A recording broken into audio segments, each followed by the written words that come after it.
Anak Melayu Bersatu atau AMBE minggu lalu menggelar lomba dayung sampan antar nelayan di hamparan Perak Deli Serdang, memperebutkan piala calon Bupati Deli Serdang Ali Yusuf Siregar Bayu Sumantri Agung.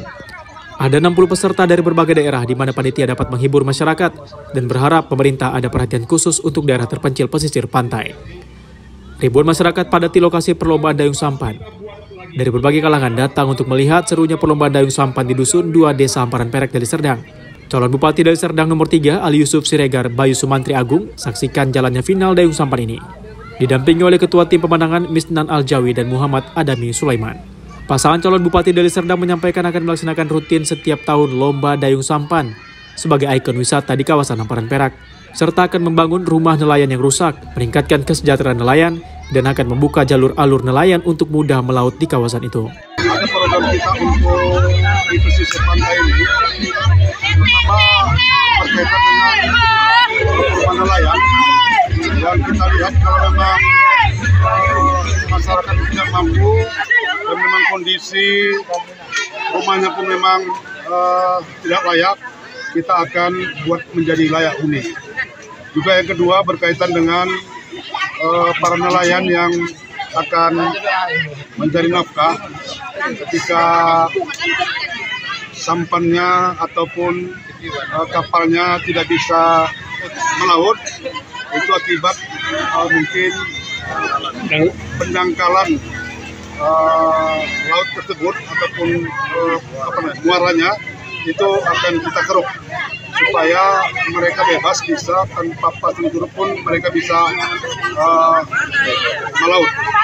Itu yang ketiga juga tadi kita akan buat ini lomba sampan ini akan kita buat menjadi event kabupaten yang setiap tahunnya akan kita perlombakan. Kegiatan lomba dayung sampan diikuti 60 peserta. Hadiah langsung diserahkan calon Bupati Deli Serdang nomor 3 Ali Yusuf Siregar Bayu Sumantri Agung. Dari Deli Serdang, Sumatera Utara, Martinus Sitorus, TV One mengabarkan.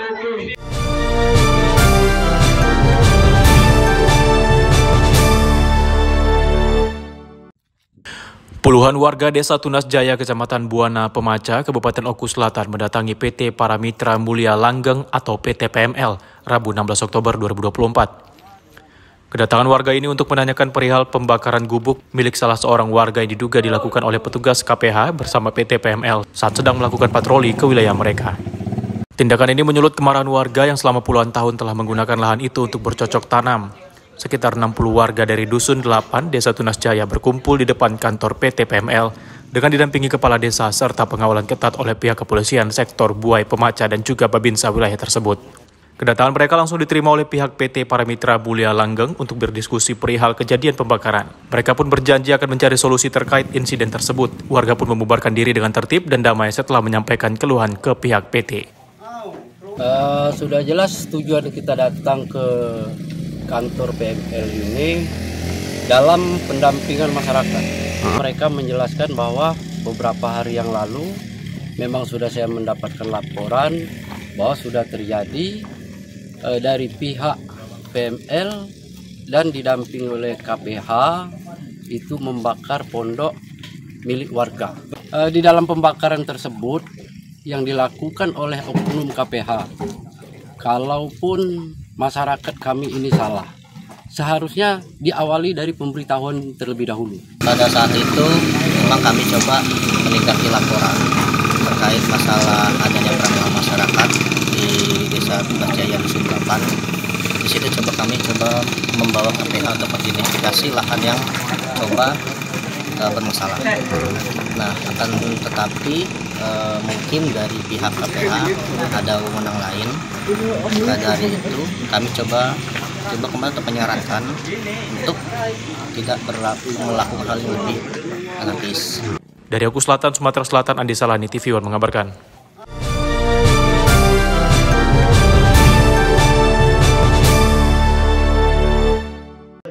Komisi Pemilihan Umum KPU Kota Pagaralam menggelar rapat koordinasi pelaksanaan debat kandidat calon wali kota dan wakil wali kota Pagaralam yang akan dilaksanakan sebanyak 3 kali.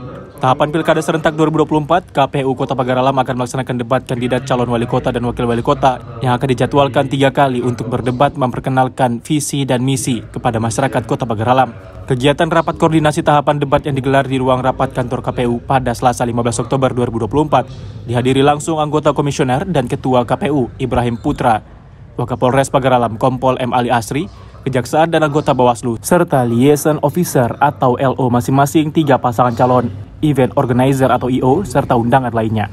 Kegiatan debat ini akan dijadwalkan pada 28 Oktober, 4 November, dan 18 November 2024. Rapat koordinasi kepada EO, LO, dan pihak keamanan terkait tentang pelaksanaan debat kandidat Wali Kota dan Wakil Wali Kota Kota Pagaralam tahun 2024 yang akan dilaksanakan pada tanggal 28 Oktober dan 4 November dan debat ketiganya yang akan dilakukan pada tanggal 18 November 2024. Dan hari ini kita mengadakan rapat dengan EO, LO masing-masing paslon dan dapati kesepakatan dengan ketentuan-ketentuan nanti untuk masa masing-masing paslon itu ada 50 orang yang bisa masuk di dalam ruangan sebagai support untuk debat. Untuk pihak keamanan itu sebanyak 300 kami siapkan personil untuk pengamanan dengan metode pengamanan yang sudah kami rencanakan, ada ring 1, ring 2, dan ring 3. Dari Pagaralam, Sumatera Selatan, Kiki Habibi, TV One mengabarkan.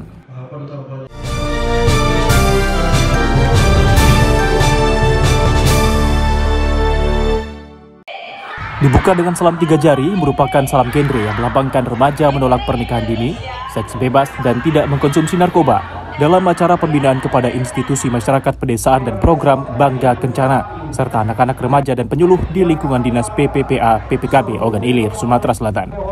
Selain itu, Dinas PPPA PPKB juga menggelar pembinaan kepada anak-anak remaja duta genre yang merupakan sebagai garda terdepan mengkampanyekan keluarga sehat dan sejahtera bebas stunting.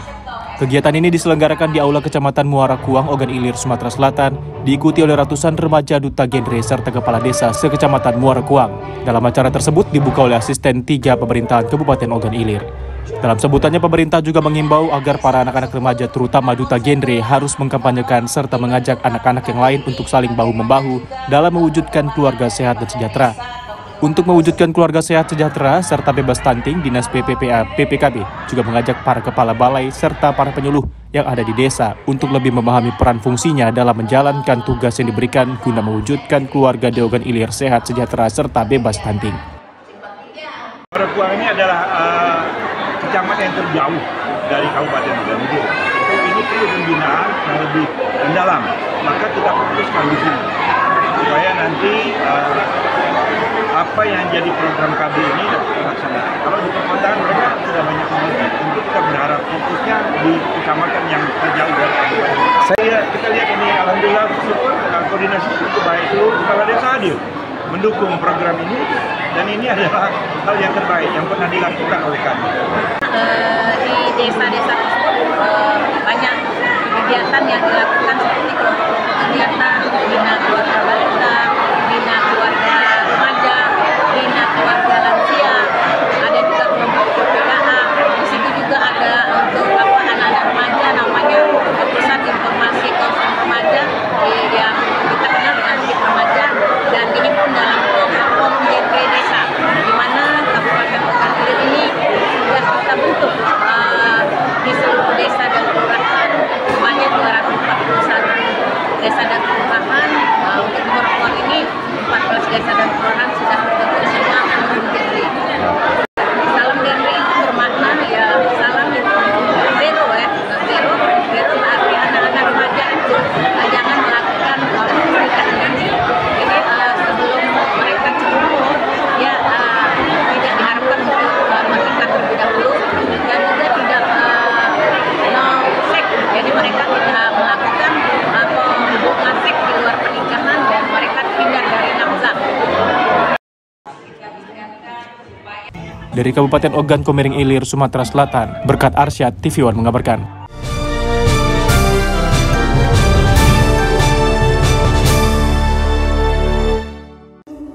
PTPN 4 bersama benihbaik.com luncurkan PAUMCO Scholarship di Santika Diandra Hotel Medan. PAMKO Scholarship berikan mahasiswa Indonesia beasiswa dan peluang bekerja. Subholding PTPN 3 Persero PT Perkebunan Nusantara 4 PAMKO meluncurkan program beasiswa PAMKO atau PAMKO Scholarship kepada mahasiswa strata 1 yang ada di Indonesia. Direktur Utama PTPN 4 PAMKO, Jatmiko Santosa mengatakan, program ini memberikan bantuan dana dan biaya hidup selama masa pendidikan, juga membuka kesempatan bagi penerima program untuk mengikuti magang berpeluang, bergabung dan bekerja di perusahaan perkebunan negara sawit terluas di dunia.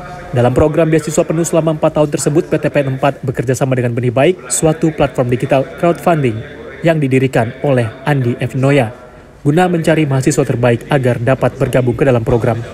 Dalam acara tersebut juga dilaksanakan Inspirative Session, di mana Andi F. Noya dan Direktur PTPN 4 Jatmiko Santosa membagikan kisah perjalanan mereka sejak usia muda hingga meraih kesuksesan seperti saat ini.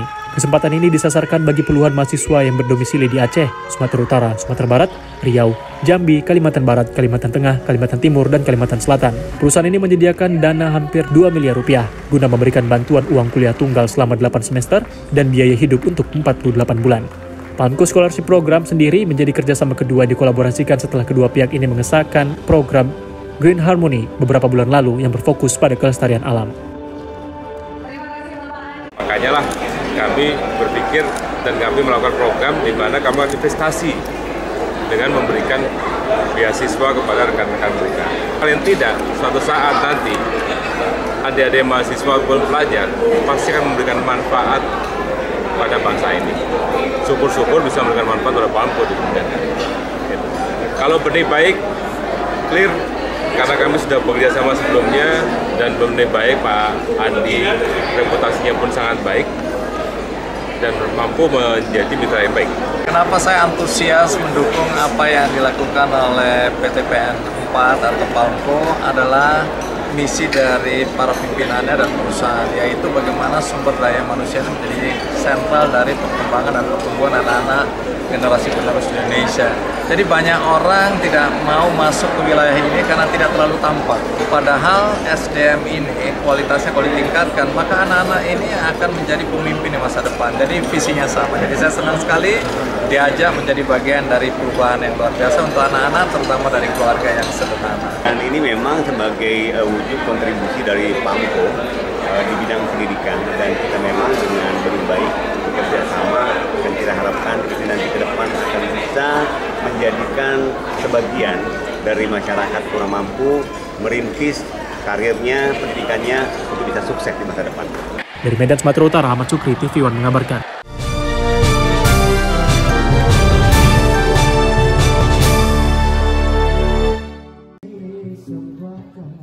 Pejabat sementara Bupati Asahan, Basaren Yunus Tanjung, ikut mendampingi Presiden Joko Widodo saat meresmikan Jalan Tol Kisaran Indrapura.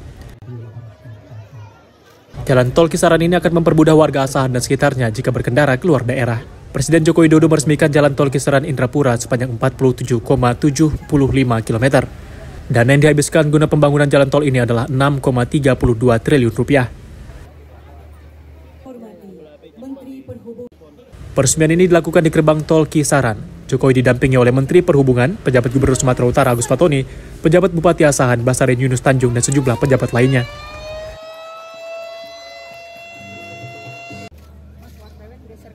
Dengan dibangunnya jalan tol ini akan menjadi kebanggaan tersendiri bagi warga Asahan, apalagi jarak yang ditempuh jika keluar daerah akan semakin dekat. Presiden Joko Widodo menyebut jalan tol akan mempermudah warga dalam menjalankan aktivitas sehingga dapat bersaing di lingkungan global. Pak, peresmiannya tuh Pak? Dan bendungan dan... Ya, ini daya saing sebuah negara itu penting.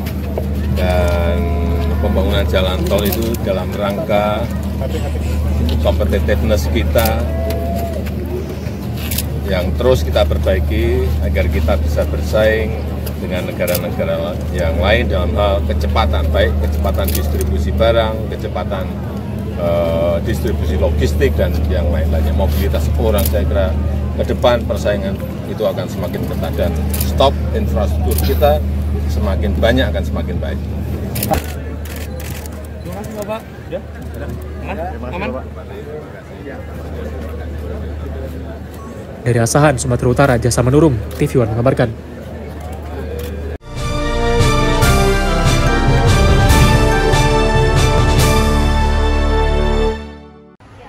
Himpunan Wira Swasta Nasional Hiswana Minyak dan Gas menyebutkan agen LPG 3 kg di Indonesia mengeluhkan kebijakan pajak yang dilakukan Dirjen Pajak. Kuasa hukum Hiswana Migas Cuaca Tegar di Palembang, Kamis mengatakan agen gas LPG 3 kg di Indonesia saat ini merasa resah akibat penegakan pajak yang dianggap tidak tepat oleh Direktorat Jenderal Pajak. Keresahan ini muncul setelah Dirjen Pajak mulai menagih pajak atas selisih harga eceran tertinggi, HET, yang ditetapkan oleh pemerintah daerah yang berbeda-beda di setiap wilayah. Agen ini kemudian membawanya ke pangkalan. Pangkalan di Indonesia ini suasana jalan, suasana transportasi berbeda-beda. Sehingga diterbitkanlah keputusan gubernur atau keputusan bupati atau keputusan wali kota yang memberikan izin bahwa harga LPG ini di masing-masing daerah berbeda-beda. Nah, jadi harga ini atau biaya tambahan penggantian biaya sebenarnya, biaya penggantian biaya transportasi ini untuk membantu agen di dalam membawa tabung-tabung itu ke pangkalan. Sebenarnya apa yang dilakukan selama ini, PPH itu sudah final. Dari mulai agen ini berdiri, mendapat izin dan konversi dari minyak tanah, tidak pernah ada PPH selisih HET tersebut. Justru kami mempertanyakan, jika itu memang ada, sejak kapan? Kenapa tidak digali sejak awal adanya agen itu berdiri? Atau kenapa tidak digali sejak adanya undang-undang? BP yang baik ya, berharap pikirannya agar masalah ini cepat terselesaikan dan mendapatkan kepastian hukum. Itu saja. Dari Palembang, Sumatera Selatan, Jarko Patra, TV One mengabarkan.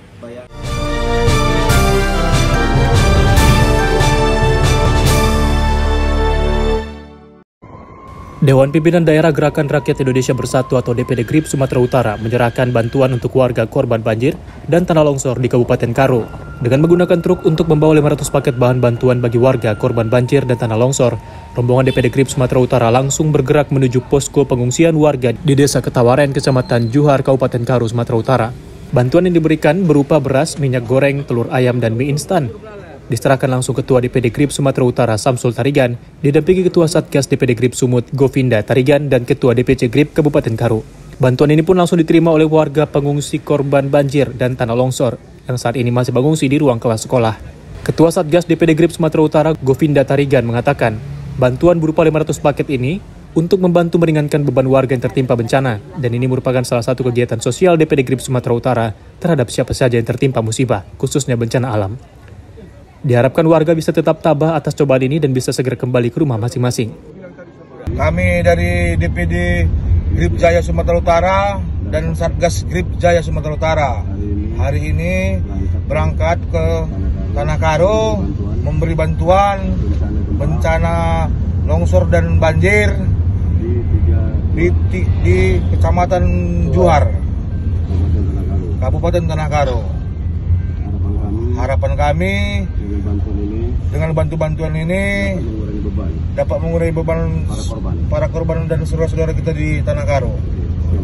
Sekian dan terima kasih. GRIP, GRIP, GRIP, Jaya.